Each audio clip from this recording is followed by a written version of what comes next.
আচ্ছা, রাষ্ট্রের মধ্যে এই হানাহানি, মারামারি, কাটাকাটি এখনো বিদ্যমান, এর জন্য দায়ী কারা? এর জন্য দায়ী কে? ইংল্যান্ডের মানুষ না ইন্ডিয়ার মানুষ না ভুটানের? এর জন্য দায়ী কারা জানেন? সমাজের মধ্যে যে অশ্লীলতা, বেহায়াপনা, নির্লজ্জতা, যে কষ্ট দুঃখ এখন আফসোস করেন, এর জন্য দায় অন্য কেউ নয়, দায় হলেন আমরা জনগণরা। আমরা জনগণরাই দায়ী। গভীর মনোযোগ দেবেন, তার কারণ হল আপনার সন্তানের বিয়ে দিয়েছেন, চিন্তা ভাবনা না করে, কোরআন সুন্নাহর নির্দেশনা ফলো না করে, শুধু চেহারা দেখে, অর্থ দেখে, টাকা দেখে, পয়সা দেখে আপনার ছেলের পুত্রবধূ বাড়িতে নিয়ে এসেছেন। আনার পরেই দেখছেন, হাই রে হাই, আমার পুত্রবধূর এমন একটা বদ অভ্যাস রয়েছে, আমার পুত্রবধূর যে ক্যারেক্টার লুজ রয়েছে, চিন্তা করছেন সর্বনাশ, এমন মেয়ে ঘরে নিয়ে আসলাম, এখন এই অশান্তি, দুঃখ, কষ্টরা শেষ থাকে না। এমন আপনার সন্তান যে একজন মহিলাকে একজন বিয়ে করে নিয়ে এসেছে, আপনি বিয়ের আগে ভালোভাবে চিন্তা ভাবনা করেন নাই, কোরআন সুন্নাহর ধ্যান আপনি ধারেন নাই, শুধু চেহারা দেখে, টাকা দেখে বিয়ে করে নিয়ে এসে পরিবারটা জাহান্নামের আগুন জ্বালিয়ে দিয়েছে। এর জন্য আপনার এলাকার মানুষ দায়ী, আপনার দেশের রাষ্ট্রপ্রধান দায়ী, নাকি পরিবারের গার্ডিয়ান, পিতামাতা হিসাবে আপনারা দায়ী? দায়ী কে? পিতামাতা দায়ী না? দায়ী কারা? পিতামাতা দায়ী, সন্তান তুমি নিজে দায়ী। আমি বোঝাতে চাচ্ছি দরদের আমার, আপনার পরিবারে অশান্তির আগুন দাও দাও করে জ্বলছে। কেন জ্বলছে? কোন পথটা অবলম্বন করার জন্য এই অবস্থা হয়েছে? দরদের আমার খেয়াল করুন। এর জন্য আপনি তো সিদ্ধান্ত নিয়েছেন, অশান্তির আগুন যদি জ্বলে, এর জন্য আপনি দায়ী। এই অশান্তি দূর করতে পারেন একমাত্র আপনি। আপনার একটা পরিবার, গোটা বাংলাদেশ, ছোট্ট বাংলাদেশ, এই বাংলাদেশে লক্ষ লক্ষ পরিবার মিলে আমরা একটি রাষ্ট্র। এই রাষ্ট্রের মানুষগুলো যে অশান্তির মধ্যে আছে, বিপদের মধ্যে আছে, এর জন্য অন্য কেউই দায়ী নয়, এর জন্য দায়ী হলো জনগণরা। কথা ঠিক না বেঠিক? এখন বলুন, আমরা সবাই চাই এই বাংলাদেশটা একটা আধুনিক কল্যাণকর রাষ্ট্র হয়ে যাক। চাই কি চাই না? সবাই বলুন, চাই কি চাই না? যদি চাইতে হয়, এবার আমরা আদর্শ দেখব কার? মুহাম্মদুর রাসূলুল্লাহ সাল্লাল্লাহু আলাইহি ওয়াসাল্লাম, আমার দয়ার নবী। 23 বছর সময়, শ্রম, রক্ত, যুদ্ধ, বৃক্ষর মাধ্যম দিয়ে, চরম পরিশ্রমের মাধ্যম দিয়ে আমার দয়ার নবী 23 বছর রক্ত, পানি, ঘাম ঝরিয়ে একটা আদর্শ কল্যাণকর রাষ্ট্র উপহার দিয়েছেন বিশ্ব পৃথিবীর বুকে। সেই রাষ্ট্রের নাম কি? বলেন। মদিনার রাষ্ট্র। নাম কি? মদিনার রাষ্ট্র। আমাদের এই বাংলার রাষ্ট্রটাও মদিনার রাষ্ট্র হয়ে যাক। আমরা চাই কি চাই না? যারা বললেন না আপনারা চান না, আমরা তো সবাই বলি, হুজুর বলে আর করব কি? আমরা সবাই তো বলি মদিনার সনদ দিয়ে রাষ্ট্র চলবে। এই কথা বলে ক্ষমতার চেয়ারে বসার পরে কেউ রাষ্ট্র চালায় ব্রিটিশদের সনদে, কেউ রাষ্ট্র চালায় দাদা বাবুরদের নির্দেশে, কেউ রাষ্ট্র চালায় বাপ চাচা মানব রচিত সংবিধান দিয়ে। কথা বলুন, ঠিক না ব্যাঠি? ততক্ষণ পর্যন্ত একটা আধুনিক কল্যাণকর রাষ্ট্র হতে পারে না, যতক্ষণ পর্যন্ত এই রাষ্ট্রের কারিগর মডেল আমরা মুহাম্মদুর রাসূলুল্লাহ সাল্লাল্লাহু আলাইহি ওয়াসাল্লামকে মানব না। আমাদের কাজ করতে হবে 5টা। কয়টা? সবাই বলুন। কাজ করতে হবে কয়টা? সবাই বলেন কয়টি? এই 5টা আমল করতে হবে। আল্লাহর নবী, বিশ্ব নবী মুহাম্মদুর রাসূলুল্লাহ সাল্লাল্লাহু আলাইহি ওয়াসাল্লাম আমাদের জন্য যে মডেল, আমার আল্লাহ 33 নম্বর সূরা সূরাতুল আহজাবের 21 নম্বর আয়াতে বলেন, লাকাদ কানা লাকুম ফি রাসূলিল্লাহি উসওয়াতুন হাসানাতুন লিমান কানা ইয়ারজুল্লাহা ওয়াল ইয়াউমাল আখির ওয়া যাকারাল্লাহা কাসীরা। আমার আল্লাহ যেহেতু বলছেন তোমার হাবিব, আমার বন্ধু, আমার হাবিবের মধ্যে, রাসূলুল্লাহর মধ্যে তোমাদের জন্য উত্তম আদর্শ রয়েছে। এবার আসুন, আমার দয়ার নবী একজন রাষ্ট্রনায়ক হিসেবে কেমন রাষ্ট্রনায়ক ছিলেন। আধুনিক কল্যাণকর রাষ্ট্র গঠনের 1 নম্বরে যেই কাজটা আপনাকে ফলো করতে হবে, দরুদির আমার যেই কাজটা আমাদেরকে করতে হবে, সেটা হলো রাষ্ট্রের জনগণগুলোকে তাওহীদ ভিত্তিক মনোভাব তৈরি করার জন্য চেষ্টা করতে হবে। তাওহীদ ভিত্তিক মনোভাব তৈরি করতে হবে কাদের? রাষ্ট্রের জনগণের। রাষ্ট্রের জনগণের মনোভাব যখন হবে, তাওহীদ ভিত্তিক মনোভাব যখন তৈরি হবে, সেই রাষ্ট্রে নিঃসন্দেহে 100% আমার আল্লাহ কল্যাণ বরকত দিয়ে ভরপুর করে দেবে। জনগণের মনোভাব তৈরি করতে হবে তাওহীদ ভিত্তিক। ইনিল হুকমু ইল্লা লিল্লাহ, সৃষ্টি যার আইন চলবে তাই, সৃষ্টি যার হুকুম চলবে তার। এই নীতিতে প্রত্যেকটা জনগণকে স্থির থাকতে হবে, সেটা যেই দলেরই হোক না কেন। আপনাকে চিন্তা করতে হবে, আসমান জমিনের মালিক যিনি, আমার হায়াত মৌতের মালিকও তিনি, এই বাংলাদেশেরও মালিকও তিনি। কথা বলুন ঠিক না ব্যাঠিক? এই জন্য তাওহীদ ভিত্তিক মনোভাব লালন করতে হবে প্রত্যেকটা জনগণকে। এই মনোভাব যে সৃষ্টি যার আইন চলবে তার। সবাই বলুন, সৃষ্টি যার আইন চলবে তার, সৃষ্টি যার হুকুম চলবে তার। আমার দয়ার নবী, মায়ার নবী, বিশ্ব নবী মুহাম্মদুর রাসূলুল্লাহ এই তাওহীদের দাওয়াত দিয়েছে। আমার ভাইয়েরা, মক্কা নগরী থেকে আমার দয়ার নবী নবুয়তের পূর্ব থেকেই দাওয়াত দেওয়া শুরু করেছে। আপনাকেও দাওয়াত দিতে হবে। দাওয়াত দিতে গেলে অনেক সময় বিপদ আসবে, মুসিবতও আসবে, কিন্তু দাওয়াত দেওয়া কিন্তু বন্ধ করা যাবে না। কথা বলুন ঠিক না বেঠিক? এই আদর্শ চরিত্র ছিল আমার দয়ার নবী, মায়ার নবী। আমার আল্লাহ রাব্বুল আলামিন তার হাবিবকে যখন বললেন, ও বন্ধু, ও হাবিব নবী গো, আপনি আর এখন চুপি চুপি দাওয়াত দেবেন না, আপনি এখন ওপেন দাওয়াত দেন, ওপেন এখন তাওহীদের দাওয়াত দেন। আমার আল্লাহর নির্দেশ যখন নবীজি পেয়ে গেলেন, সাফা পাহাড়ের পাদদেশে আমার দয়ার নবী হাজির হয়ে গেলেন। দয়ার নবী সাফা পাহাড়ে এসে ইয়া সাবাহা, ইয়া সাবাহা বলে বিভিন্ন গোত্রের নাম ধরে ডাকলেন। আমার ভাইরা, সেইখানে নবীর চাচা আবু লাহাব, আমার সেইখানে নবীর চাচারা আবু জেহেল, অসংখ্য কাফের বেঈমানরা ওই সাফা পাহাড়ের পাদদেশে হাজির হয়ে গেল। আমার দয়ার নবী এইভাবে দাওয়াত দিচ্ছেন, বিভিন্ন গোত্রের লোকেরা, আল্লাহর বান্দারা, ও আমার চাচা জানরা, আমি আপনাদেরকে বলতে চাই, ও চাচা, আমি যদি আপনাদেরকে একটা কথা বলি, আপনারা কি বিশ্বাস করবেন? বলছেন কে? মুহাম্মাদুর। সকল কাফের মুশরিকদেরকে বলছে, ও চাচা জানরা, যে এখানে নবীজির আপন চাচা আবু লাহাব আছে, আবু জেহেল আছে, বড় বড় মুশরিকরা আছে। আমার দয়ার নবী বলে, ও চাচা জানরা, বিভিন্ন গোত্রের, বিভিন্ন কুরাইশ বংশের লোকেরা, আমি আপনাদেরকে যদি একটা কথা বলি, বিশ্বাস করবেন কি? করবো না কেন? ও ভাতিজা মুহাম্মদ, আমরাই তো তোমাকে আল আমিন বিশ্বাস উপাধি দিয়েছি, as-সাদিক, আমরাই তো তোমাকে সত্যবাদী উপাধি দিয়েছি, বিশ্বাস করবো না কেন? অবশ্যই বিশ্বাস করব।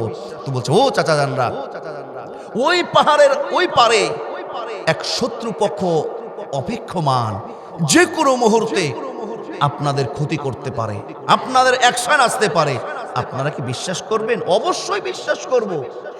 যখন কাফের বেঈমানরা এই কথা বলেন, নবীর আপন চাচা আবু লাহাব যখন এই কথা শোনেন, সবাই তখন বলে, আবু জেহেল, আবু লাহাব, তারাও তখন এই কথা বলে, ও ভাতিজা, অবশ্যই অবশ্যই বিশ্বাস করব না কেন? তুমি তো হলে বিশ্বাসী, তুমি তো হলো সত্যবাদী, এই সার্টিফিকেট আমরাই তোমাকে দিয়েছি, বলি সুবহানাল্লাহ। এবার এই আশ্বস্ত এই তাদের জবান থেকে পাওয়ার পরে আমার দয়ার নবী এবার বলে, ও চাচা জানরা, আমি আপনাদেরকে সেই পরকালের ভয়ের কথা প্রদর্শন করছি, আমি হাসরের ভয়ের কথা বলছি। এখন বর্তমানে আপনারা আল্লাহকে ভুলে গিয়ে লাত মানাত উজ্জার মাটি মানুষের দেবতার আপনারা গোলামি করছেন, হুকুম মানছেন। এই অবস্থায় যদি মুশরিক অবস্থায় মাটি মানুষের গোলামি করতে করতে যদি আপনারা মৃত্যুবরণ করেন, কাল কিয়ামতের দিন আমার আল্লাহ বেজার হয়ে আপনাদেরকে কিন্তু জাহান্নামের শাস্তি দেবে। এই কথা যখন আল্লাহর নবী বলে, দয়ার নবী যখন এই কথা বলে, দরদিন আমার, এবার ওই কাফের বেঈমানরা চিন্তা করছে ভাতিজা তো এবার তার স্বার্থ হাসিল করছে। এবার যখন এই কথা বলছে, তখন আবু লাহাব বলে, ও মোহাম্মদ, আলী হাদা জামাতানা, এই কারণে কি তুমি আমাদেরকে একত্রিত করেছো, জামায়াত করেছো? এই কথা যখন বলে, আবু লাহাব সহ কাফের বেঈমানরা বলে, ও ভাতিজা, তোমার মধ্যে লোভ এসে গেছে, তুমি ক্ষমতা চাও, বুঝে ফেলেছি, নিঃসন্দেহে তুমি ভিন্ন কিছু বাস্তবায়ন করতে চাচ্ছ। নবীর চাচারা তখন বলে, ও ভাতিজা, তুমি তো হলে একটা ভণ্ড, তুমি তো হলে একটা মিথ্যাবাদী, বলি নাউজুবিল্লাহ। আমার দয়ার নবীকে আবু লাহাব নবীজির আপন চাচা পাথর নিক্ষেপ পর্যন্ত করেছে, বলি না নাউজুবিল্লাহ। তারপরেও আমার দয়ার নবী তাওহীদের দাওয়াত কি বন্ধ করেছে? তাওহীদের দাওয়াত বন্ধ করেছে? তাওহীদের দাওয়াত কেন দিতে হবে? আপনি তাওহীদের দাওয়াত দিবেন যত, মানুষদের মধ্যে তাওহীদের মনোভাব তৈরি হবে তত। এই তাওহীদের দাওয়াত দেওয়ার দায়িত্ব কাদের? অনেকে মনে করে যে শুধু হুজুরদের। কথা বলুন, ঠিক না ব্যাঠিক? ওয়াতানহাউনা আনিল মুনকার তা'মুরুনা বিল মা'রুফ ওয়া তানহাউনা আনিল মুনকার। ভালো কাজের আদেশ প্রদান করতে হবে, মন্দ কাজে কি করতে হবে? বাধা প্রদান করতে হবে। এটা কি শুধু হুজুরদের দায়িত্ব না সবার দায়িত্ব? সবাই বলে শুধু হুজুরদের না সবার? হুজুররা যখন, হুজুরদেরকে দিয়ে যখন আপনারা বলিয়ে নেন, তখন যত ভেজাল, যত দোষ নন্দ ঘোষ। কথা বলুন, ঠিক না ব্যাঠিক? আমার ভাইয়েরা, বাংলাদেশের শ্রেষ্ঠ মুফাসসির কোরআনের পাখি আল্লামা দেলওয়ার হোসাইন শহীদি সাহেব রাহমাতুল্লাহ আলাইহি, উনি অপরাধী কেন? উনি রাজাকার কেন? উনি আজকে খারাপ মানুষ কেন? তার অপরাধ হলো একটাই, অপরাধ হলো উনি হকের কথা, সত্যের কথা, তাওহীদের কথা, আল্লাহর কথা মানুষকে বলে দিয়েছে। এই জন্যই কথা বলুন, ঠিক না ব্যাঠিক? আমার দয়ার নবীকে রাজাকার বলা হয়েছে, আমার দয়ার নবীকে লোভী বলা হয়েছে, আমার বিশ্ব নবীকে আঘাত করা হয়েছে। আমরা তো সাধারণ মানুষ, আমাদের উপরে বিপদ আসতেই পারে, গালমন্দ মানুষ করতেই পারে, এটা ম্যাটার নয়। কথা বলুন, ঠিক না ব্যাঠিক? আমার ভাইয়ারা, কেউ মনক্ষুণ্ণ হবেন না। যিনি হলেন আখির জামানার পয়গম্বর নবী, বিশ্ব নবী শিহাবে আবু তালেবের মধ্যে 3 বছর জেল খেটেছে, তারপরেও আমার দয়ার নবী তাওহীদের দাওয়াত কি বন্ধ করেছে? আমার ভাইরা, একটা কিতাবের আপনারা নাম শুনেছেন, তাফসিরে ফি জিলালিল কোরআন। তাফসিরে ফি জিলালিল কোরআন একটি বিশ্ববিখ্যাত ইন্টারন্যাশনাল মানের একটি তাফসির, নাম হলো তাফসিরে ফি জিলালিল কোরআন। যিনি লিখেছেন তার নাম হলো সৈয়দ কুতুব শহীদ। সৈয়দ কুতুব শহীদ এই তাফসিরটা যখন লিখলেন, তাফসিরে ফি জিলালিল কোরআনের রচয়িতা এই কিতাবটা, তাফসিরটা যখন তিনি তৈরি করলেন, মিশরের যুবকগুলো তাফসিরটা যখন পেল, তারা তাওহীদের দাওয়াত এমন ভাবে তারা ধারণ করলো যে আল্লাহর প্রতি ঈমান বিশ্বাস তাদের যখন বেড়ে গেল, তৎকালীন আমার ভাইয়েরা, তৎকালীন শয়তান, তৎকালীন স্বৈরাচার প্রেসিডেন্ট শাসক যখন দেখলো এই যে তাফসিরে ফি জিলালিল কোরআন, এই তাফসিরটা লেখার কারণে যখন মিশরের যুবকদের মেধা খুলে গেল, তারা তাওহীদের দিকে ধাবিত হচ্ছে, সঙ্গে সঙ্গে তাফসিরে ফি জিলালিল কোরআনের লেখক শহীদ সৈয়দ কুতুব শহীদকে অ্যারেস্ট করে জেলখানার মধ্যে ঢুকানো হলো, বলি নাউজুবিল্লাহ। সৈয়দ কুতুব শহীদকে যখন জেলখানার মধ্যে ঢুকানো হলো, দরদিরা আমার, যখন সৈয়দ কুতুব শহীদকে জেলখানার মধ্যে ঢুকানো হলো, তখন মিশরের যুবকগুলো আরো তীব্র আক্রমণ, তারা আন্দোলন তারা ধারণ করলো। মিশরের রাজধানী কায়রোতে যুবকগুলো তাদের বিপ্লবী ভূমিকা আন্দোলন শুরু করে দিল যে আমাদের হুজুরকে, ইমাম সাহেবকে, সৈয়দ কুতুব শহীদকে যতক্ষণ না ছাড়া হবে ততক্ষণ আমরা বাড়ি যাব না। দরদিরা আমার, তৎকালীন স্বৈরাচার শাসক ওই মিশরের প্রেসিডেন্ট একটা পাগলা কুত্তা ওই হুজুরের জেলখানার মধ্যে ঘরের মধ্যে ঢুকিয়ে দেয়। সৈয়দ কুতুব শহীদ যেই ঘরের মধ্যে আছে, জেলখানার যে ঘরের মধ্যে কক্ষের মধ্যে আছে, প্রেসিডেন্ট একটা পাগলা কুত্তা সে ঘরের মধ্যে ঢুকিয়ে দেয় যেন হুজুরকে জখম করে ফেলে, বলি নাউজুবিল্লাহ। আমার ভাইরা, ওই প্রেসিডেন্ট বলে একটা পাগলা কুত্তা আমি কুত্তার সঙ্গে পাগলা কুত্তা ঢুকিয়েছি, বলি নাউজুবিল্লাহ। এবার আরেকজন গোয়েন্দাকে পাঠিয়েছে, যাও যাও যাও যাও ওই একজন কুত্তার সাথে আর একটা পাগলা কুত্তা যে ঢুকানো হয়েছে, দেখো তো ওই কুত্তার সাথে পাগলা কুত্তাটা কেমন আচরণ করছে। এবার যখন তার গোয়েন্দা বাহিনী যখন দূর থেকে দেখে, এমন দৃশ্য দেখে অবাক হয়ে গেছে। এই দৃশ্য দেখে এবার প্রেসিডেন্টের কাছে এসেছে। প্রেসিডেন্ট বলছে, বলো বলো কি দেখে আসলে, পাগলা কুত্তা পাগলার সাথে কি করছে? এবার গোয়েন্দা বলে, ও প্রেসিডেন্ট, আমি যা দৃশ্য দেখেছি শুনলে আপনি অবাক হয়ে যাবেন। কি দেখেছো? বড় বড় আমি দেখলাম সৈয়দ কুতুব শহীদ, তাফসিরে ফি জিলালিল কোরআনের লেখক সৈয়দ কুতুব শহীদ, তিনি নামাজ পড়ছেন আর আপনার পাগলা কুত্তা পাশে বসে থেকে তার নামাজের পাহারা দিচ্ছে। সুবহানাল্লাহ বলেন, আল্লাহু আকবার। দরদির আমার, এমন দৃশ্য ঘটিয়েছেন কে? যখন পৃথিবীর কেউ আপনার পাশে থাকবে না, ওয়া কানা হাক্কান আলাইনা নাসরুল মুমিনিন,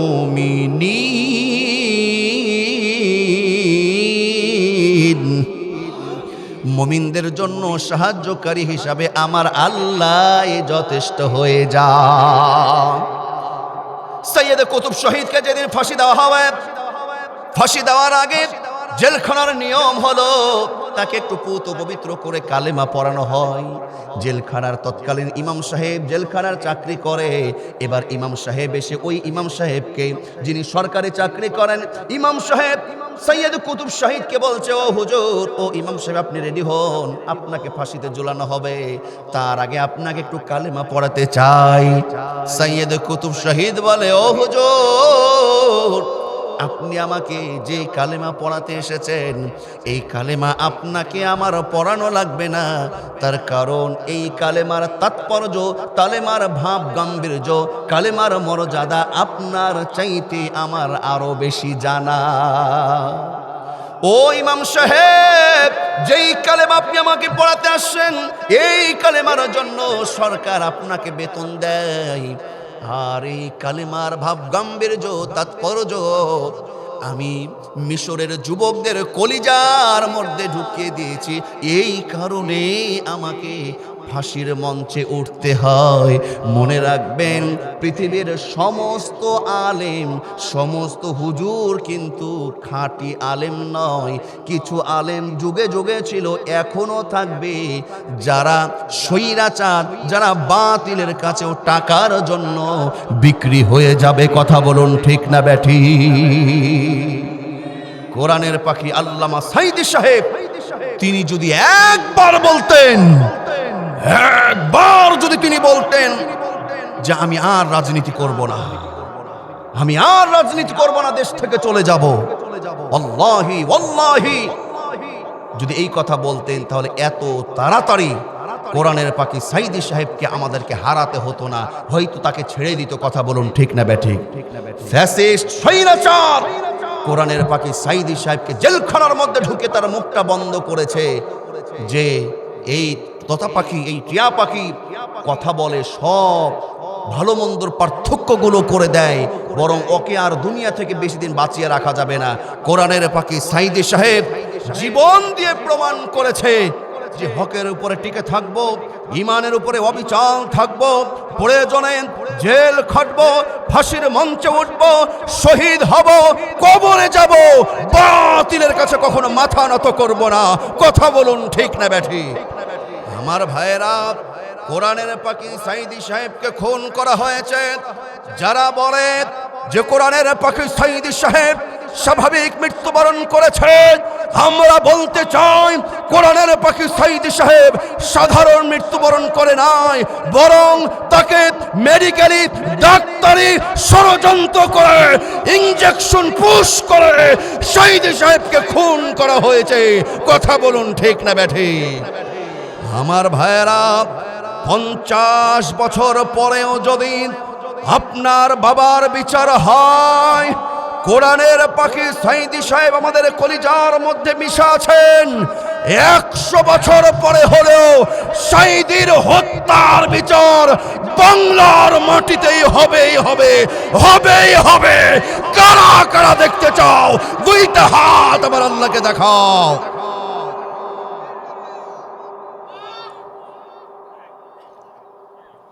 আমার ভাইয়েরা, আল্লাহ পাক কবুল করে বলে আমিন। সাইদি সাহেবের মৃত্যু কি সাধারণ মৃত্যু? সাইদি সাহেবকে স্বাভাবিকভাবে মৃত্যুবরণ করেছে, না ওকে মেরে ফেলা হয়েছে? আমরা বলি আমাদের কোরআনের পাখি সাইদি সাহেব মরে নাই, আমাদের কোরআনের পাখি সাইদি সাহেব তিনি শাহাদাত বরণ করে পরকালের জান্নাতের যাত্রা শুরু করেছেন। ঠিক না বেঠি? আল্লামা সাইদি তুমি মরনি, শহীদ হয়েছ তুমি এটাই জানি। আল্লামা সাইদি তুমি মরনি, শহীদ হয়েছ তুমি এটাই জানি। ওসমান হাদি তুমি মরনি, শহীদ হয়েছ তুমি এটাই জানি। দেখা তো হবে না আর এই জীবনে, দেখা হবে জান্নাতে ফুল বাগানে। দেখা তো হবে না আর এই জীবনে, দেখা হবে জান্নাতে ফুল বাগানে। এ আশা কবুল করো আল্লাহ তুমি, শহীদ হয়েছ তুমি এটাই জানি। ওসমান হাদি তুমি মরনি, আল্লামা সাইদি তুমি মরনি, শহীদ হয়েছ তুমি এটাই জানি। শহীদ হয়েছ তুমি এটাই জানি, শহীদ হয়েছ তুমি এটাই জানি। আমার ভাইয়ারা, গভীর মনোযোগ দিবেন, লম্বা করব না। আদর্শ ও কল্যাণকর রাষ্ট্রের রূপকার হযরত মুহাম্মদ মুস্তাফা সাল্লাল্লাহু আলাইহি ওয়াসাল্লাম। আধুনিক কল্যাণকর রাষ্ট্র যদি এই বাংলাদেশটাকে করতে চান, আমাদেরকে 5টা ফর্মুলা অর্জন করতে হবে, 5টা টিপস আমাদেরকে মানতে হবে। কয়টা? 1 নম্বর হলো রাষ্ট্রের প্রত্যেকটা জনগণকে তাওহীদ ভিত্তিক মনোভাব তৈরি করতে হবে। 2 নম্বর, রাষ্ট্রের সকল জনগণ মানুষের অধিকার নিশ্চিত করতে হবে। যেই রাষ্ট্রের জনগণের অধিকার নিশ্চিত হবে না, যতক্ষণ পর্যন্ত মানুষের মানবাধিকার নিশ্চিত হবে না, ততক্ষণ পর্যন্ত একটা রাষ্ট্র আধুনিক ও কল্যাণকর রাষ্ট্র হতে পারে। দরদিরা আমার, মনক্ষুণ্ণ হবেন না, কাউকে ছোট করার জন্য নয়। যারা এই ক্ষমতা আসবে, এই 5টা ফর্মুলা তাদেরকে মানতে হবে। দুই নম্বর হলো মানুষের অধিকার নিশ্চিত করতে হবে। মানুষ আওয়ামী লীগ যারা করে তারাও মানুষ, বিএনপি যারা করে তারাও মানুষ, যারা জামাত ইসলাম করে এরা বোধহয় মানুষ না। জামাত ইসলাম করে এনারাও মানুষ, ঠিক না বেঠিক? শুধু তাই নয় দরদিরা আমার, একটা রাষ্ট্রের একটা ভূখণ্ডের মধ্যে যত ইমানদার মুসলমান নামাজি আছে এরাও হলো মানুষ। ওই রাষ্ট্রের মধ্যে যত বেধর্মী আছে তারাও কিন্তু মানুষ। মানুষ হওয়ার জন্য একটা রাষ্ট্রের জনগণ থাকার কারণে ওই রাষ্ট্রে ওই মানুষগুলো সুষ্ঠু একটা মানব অধিকার তাদেরকে দিতে হবে, এটাও কিন্তু তাদের প্রাপ্য, কথা ঠিক না বেঠি? কিন্তু আমরা উল্টা দেখছি, নিজের দলের লোক হলে সব খুন মাপ, অন্য দলের যদি একটা খুন হয় অন্য দলের লোক হলেও খুন মাপ নাই, ঠিক না বেঠি? দরদিরা আমার, আমাদের মধ্যে কাটাকাটি মারামারি হিংসা চলছে। আজকে যে যাকে পারে তাকে আঘাত করে, গভীর মনোযোগ দেবেন।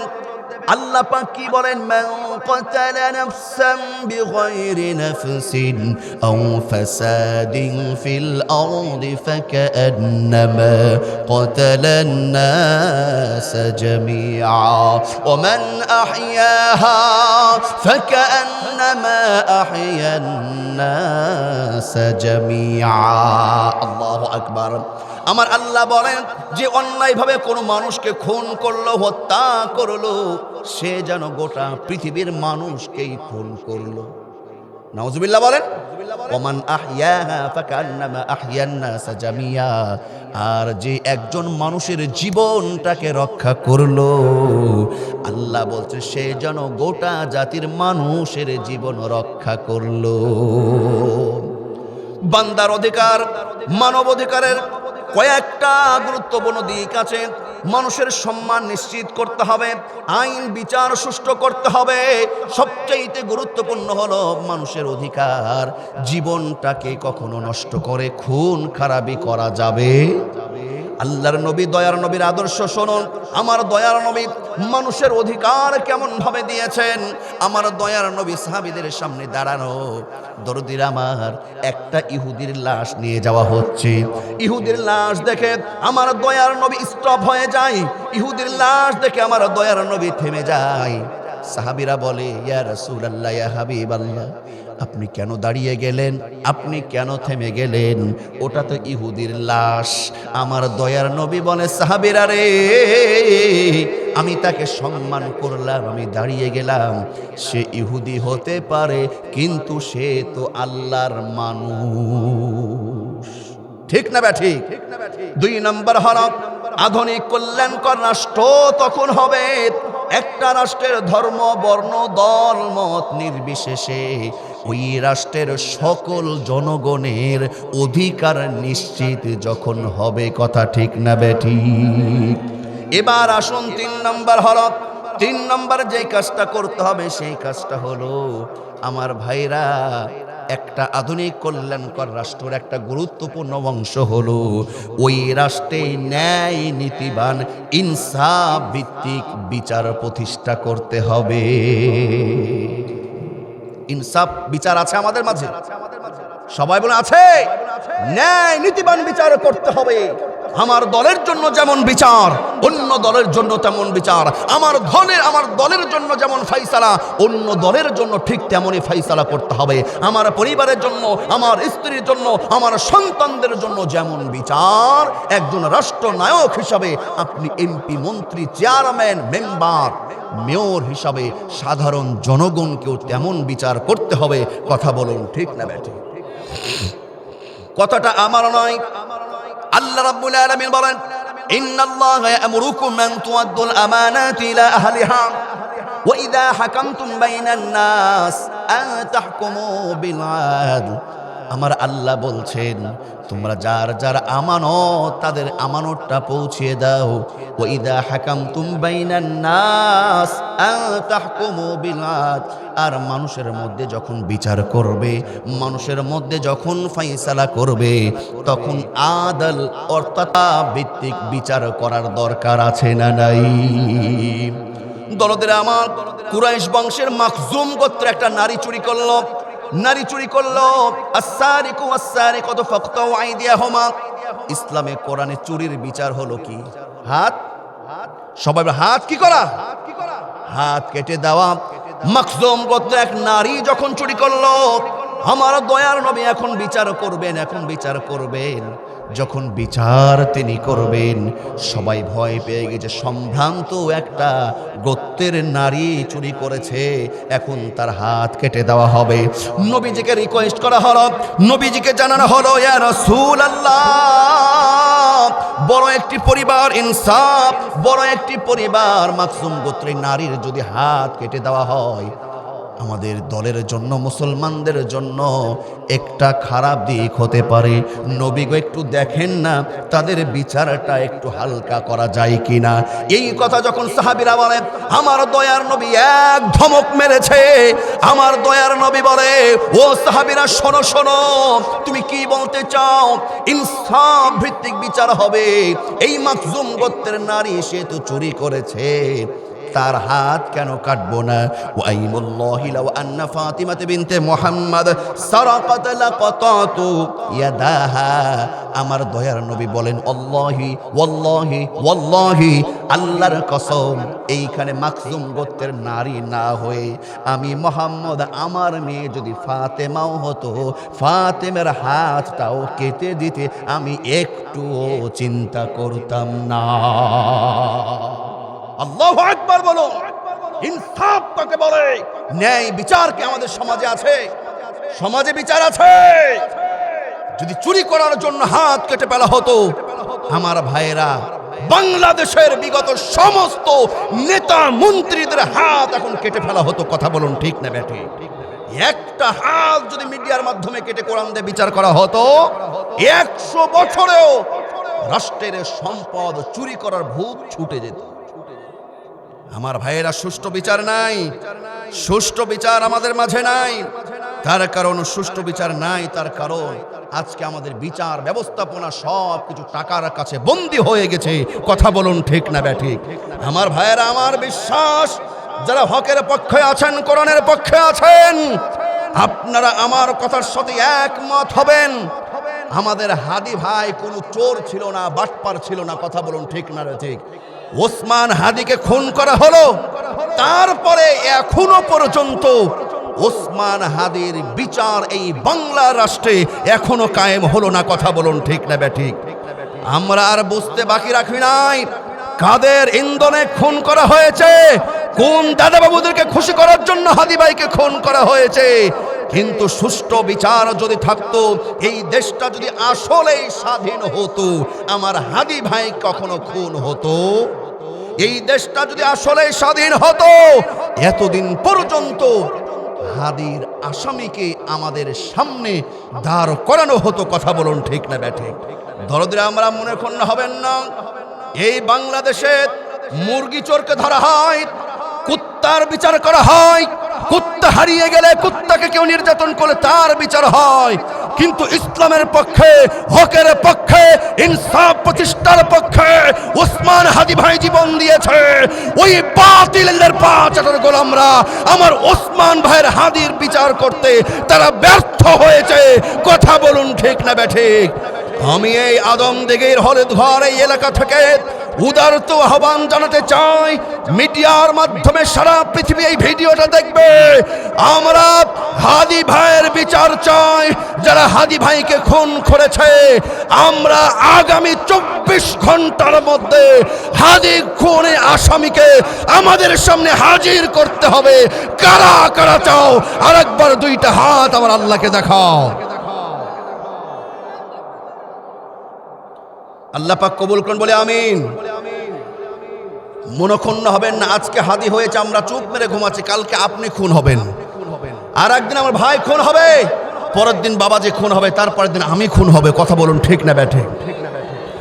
শেষ কথা হলো, শুনুন, আধুনিক ও কল্যাণকর রাষ্ট্রের উপকার করার জন্য একটা আধুনিক ও কল্যাণকর রাষ্ট্র গঠনের 3 নম্বর হলো সুষ্ঠু ন্যায় নীতিবান বিচার প্রতিষ্ঠা করতে হবে। 4 নম্বর হলো রাষ্ট্রের অধিকার যারা অর্জন করবে, রাষ্ট্রের ক্ষমতায় যারা বসবে, শুনুন, 4 নম্বর হলো, যেহেতু আপনারা জনগণ, আপনাদের দায়িত্ব আছে রাষ্ট্রের চেয়ারে যাদেরকে বসাবেন এই মানুষগুলোকে মুত্তাকি ভালো মানুষ দেখে রাষ্ট্রের চেয়ারটা বসাতে হবে। কথা বলুন ঠিক না ব্যাঠিক? 4 নম্বর, ভালো মানুষদেরকে নেতৃত্ব তুলে দেবেন। ভালো মানুষ যার মধ্যে আল্লাহর ভয় আছে, মুত্তাকি ব্যক্তিকে আপনি আপনার সমর্থন দেবেন, ভালো মানুষকে ক্ষমতায় বসাবেন। আর 5 নম্বর যে কাজটা করতে হবে, যদি আপনি আধুনিক কল্যাণকর রাষ্ট্র করতে চান, সেই রাষ্ট্র আধুনিক ও কল্যাণকর রাষ্ট্র তখনই হবে ওই রাষ্ট্রের জনগণ যত বেশি শিক্ষিত হবে। শিক্ষায় জাতির, শিক্ষায় জাতির, আমি এই কথাটা অ্যাকসেপ্ট করি না। শিক্ষায় জাতির মেরুদণ্ড নয় ও যুবক ভাইরা, সুশিক্ষায় জাতির মেরুদণ্ড। কথা বলুন ঠিক না ঠিক? আবু জেহেলের নাম তো ছিল আবুল হাকাম, ওর দুনিয়ার শিক্ষা কম ছিল, কিন্তু ওই কি জাতির মেরুদণ্ড না ধ্বংসের মেরুদণ্ড? দরদে আমার, শিক্ষায় জাতির মেরুদণ্ড নয়, কোরআনের শিক্ষা আমার ভাইরা, দ্বীনি শিক্ষা আমার ভাইরা, সুশিক্ষাই হলো জাতির মেরুদণ্ড। কথা বলুন ঠিক না ব্যাঠিক? একটা পরিবারের সন্তানগুলো যত শিক্ষা অর্জন করবে, সেই পরিবারটা তত আধুনিক ও কল্যাণকর হবে। একটা সমাজের জনগণগুলো যত আধুনিক, যত সুশিক্ষা অর্জন করবে, সেই সমাজটা তত আধুনিক ও কল্যাণকর হিসেবে গড়ে উঠবে। একটা এইভাবে প্রত্যেকটা কোণা, প্রত্যেকটা দেশের প্রত্যেকটা থানা, প্রত্যেকটা সমাজ জায়গা থেকে এই জনগণগুলো যতটা সুশিক্ষা অর্জন করবে, ওই রাষ্ট্রটাও আধুনিক কল্যাণকর রাষ্ট্র তৈরি করে দেবেন একজন। তিনি কে? সবাই বলুন তিনি কে?